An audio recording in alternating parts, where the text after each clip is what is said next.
Hello बच्चों, जैसा आपने देखा अब तक हमने बहुपद और बहुपदों के शून्यक के बारे में पढ़ा एक्सरसाइज 2.1 में कि ग्राफ की सहायता से किस तरीके से हम पता करते हैं कि किसी बहुपद के कितने शून्यक हैं। ठीक है, आज हम दो चीज़ें सीखेंगे।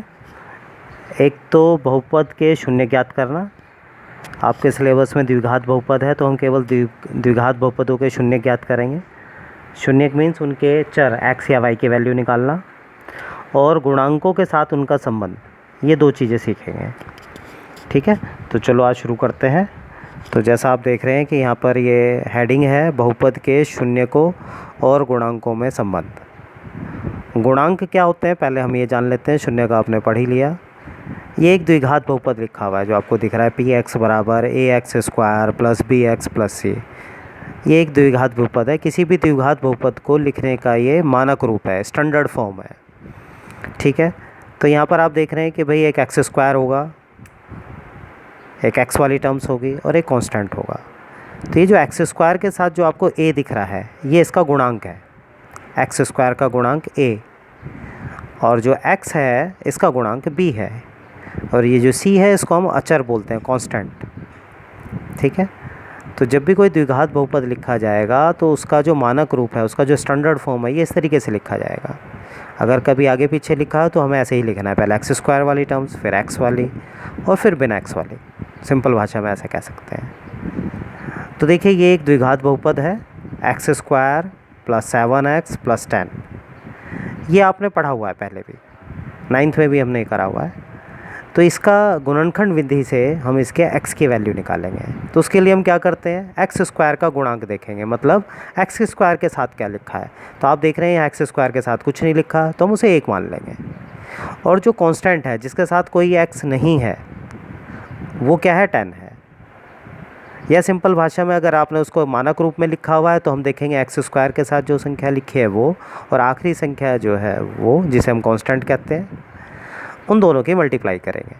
तो यहाँ हम 1 और 10 की मल्टीप्लाई करें क्योंकि x² का गुणांक 1 है और कांस्टेंट यहाँ पर क्या है, 10 है, 10। तो 1 और 10 की मल्टीप्लाई करें तो 10 आ रहा है। ठीक है, हमें ऐसी दो संख्या ढूंढनी है जिनकी मल्टीप्लाई तो 10 ही आए लेकिन उनको जोड़ने पर 7 आना चाहिए, बीच वाली टर्म्स आना चाहिए, मध्य पद आना चाहिए। तो हम देखें भाई किन किन की गुणा 10 आती है। तो आपने देखा 1 गुणा 10 10 आता है, लेकिन 2 गुणा 5 भी 10 आता है, और 7 के साथ 2 और 5 को जोड़ें तो 7 भी आ रहा है। तो ये वो दो गुणनखंड हमें मिल गए जिनकी गुणा करने पे 10 भी आ रहा है, और इन दोनों को अगर हम जोड़ें तो 7 भी आएगा। तो हमने इनको यहाँ पर लिख दिया, 7 को हमने यहाँ पर क्या कर लिया, ब्रेक कर दिया। बाकी पहली और आखिरी टर्म्स वैसी की वैसी है, बस जो हमें दो संख्या जो मिली हैं 5 और 2 या 2 और 5, उनके साथ x लगा दिया यहाँ पर। तो इस तरीके से हमने इसके फिर पहले 2 का पेयर बनाएंगे, आखिरी 2 का पेयर बनाएंगे, और इन दोनों पेयर में हम देखेंगे क्या चीज़ कॉमन है। कॉमन का मतलब ऐसी संख्या जो दोनों को विभाजित करते। तो देखें x कॉमन आ रहा है तो हमने x कॉमन ले लिया। x से जब इसको भाग देंगे तो x बचेगा, ये जो साइन होगा वो एज इट इज़ यहाँ आ जाएगा। 5x को भी हमने x से भाग दिया तो यहाँ 5 बचेगा। फिर ये जो साइन है वो यहाँ जोड़ लिखना है हमने, प्लस है तो प्लस लिख दिया। अब इनमें देखेंगे कौन सी संख्या जो दोनों को भाग दे रही है, तो वो क्या है, 2 है। तो हमने 2 से दोनों को भाग दे दिया। 2 से जब इसको भाग देंगे तो x बचेगा, 10 को भाग देंगे तो 5 बचेगा। फिर हमने क्या करा, अब आपने देखा कि ये दोनों जो ब्रैकेट हैं ये सेम आने चाहिए। अब इस ब्रैकेट को हमने यहाँ लिख दिया इस तरीके से, और ये जो x जमा 2 था इसको दूसरे ब्रैकेट में लिख दिया।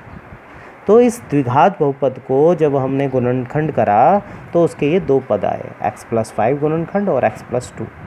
और जब हम इनको 0 के बराबर रखेंगे तो 5 उधर जाके माइनस का हो जाएगा, और 2 बराबर से दूसरी तरफ जब शिफ्ट करेंगे तो वो -2 हो जाएगा। तो इस बहुपद को के जो शून्यक हैं वो -5 और -2 है। ठीक है, ये जो शून्यक हैं, जो x का जो मान आया है, जो चर का मान आया है, जो भी बहुपद में अगर चर y है तो ये y का मान है, अगर ये आपको बहुपद जो है z में दे रखा है तो ये z के मान है, जिनको हम शून्यक बोलते हैं। इन शून्यकों का दूसरा नाम सिंबल्स के लिए हमने अल्फ़ा और बीटा रखा है। एक शून्यक को हम अल्फ़ा बोल देते हैं, दूसरे शून्यक को हम बीटा बोल देते हैं। तो हमने अल्फ़ा बीटा कोई नई चीज़ नहीं है, केवल उन शून्यकों के नाम दे दिए हमने। अब शून्यकों का योग मतलब हम ये जो शून्यक हमने इस बहुपद से प्राप्त करे हैं इनको हम जोड़ के देखते हैं। तो इन दोनों को अगर हम जोड़ें, जैसे मैंने देखो -5 प्लस -2, इनको अगर हम ऐड करते हैं तो आप देख रहे हैं -5 और क्योंकि प्लस माइनस माइनस हो जाएगा, दोनों ऐड होकर -7 आ रहा है। शून्यकों का गुणनफल निकालें जिसको हम अल्फ़ा इंटू बीटा बोलेंगे इन सिंबल संकेत में। अब हम इन दोनों की मल्टीप्लाई करें तो मल्टीप्लाई करने पर 10 आ रहा है। आप जानते ही हैं जब दोनों सेम साइन हो उनकी मल्टीप्लाई प्लस आती है, मतलब दोनों माइनस है तो मल्टीप्लाई करके +10 आ जाएगा। ठीक है, तो आपने ये शून्यकों का योग निकाल लिया, शून्यकों का गुणनफल निकाल लिया।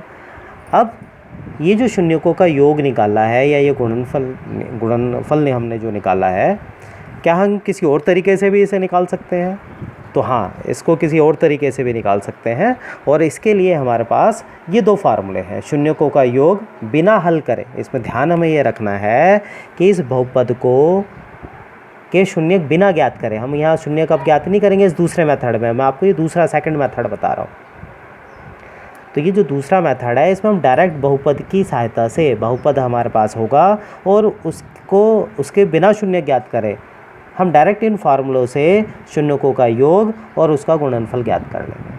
कैसे ज्ञात करेंगे? तो देखिए, शून्यकों का योग का आपने फार्मूला याद रखना है कि शून्यकों का योग जब भी हमें निकालना हो तो उसका फार्मूला -b/a होता है और शून्यकों के गुणनफल का जो फार्मूला है वो c/a होता है। अब आप कहेंगे ABC क्या है? तो मैंने आपको स्टार्टिंग में ही बता दिया था ABC क्या है, कि जब कोई द्विघात बहुपद अपने मानक रूप में लिखा हो तो x² के साथ जो लिखा होगा वो a होगा, x के साथ जो लिखा होगा वो b होगा और जो कांस्टेंट टर्म्स है वो मतलब बिना x वाली उसको हम c बोलेंगे। तो इस बहुपद में जो मैं भी आपको एग्जांपल लेके समझा रहा हूँ, इस बहुपद में आप देखें तो a क्या है? 1 है, क्योंकि x² के साथ कुछ नहीं लिखा हुआ और ये जो x है इसके साथ 7 लिखा है, तो ये किसका मान हो गया? b का हो गया और ये किसका मान हो गया? c का। तो बहुपद से हमें डायरेक्ट ABC आसानी से पता चल जाएगा। तो शून्यकों का योग अगर हम फार्मूले से निकालें तो -b/a, तो हमने b की जगह 7 रख दिया, माइनस साइन तो पहले से ही था और a की जगह 1 रखा, तो आपने देखा शून्यकों का योग कितना आया? -7। और जब हमने डायरेक्ट करके देखा, जब हमने शून्यकों की हेल्प से करके देखा था तब भी -7 आया था। तो ये इन दोनों के संबंध को स्थापित कर रहा है कि शून्यकों और गुणांकों का संबंध। गुणनफल देखें तो गुणनफल का फार्मूला c/a है, तो c का वैल्यू क्या है? 10 है, a क्या है? यहाँ पे 1 है, तो आपने देखा 10 आया। और जब हमने शून्य ज्ञात करके उनके डायरेक्ट मल्टीप्लाई करके देखी थी तब भी 10 आया था। तो आप देख रहे हैं फार्मूले से भी वही आंसर आ रहा है। योगफल आप देखें उधर भी -7 है, इधर भी, और ये तो ये बहुपद के शून्य ज्ञात करें हमने और गुणांकों के साथ उनका संबंध ज्ञात करा। एक्सरसाइज 2.2 में इसी तरह के सवालों को आपने करना है। Thank you.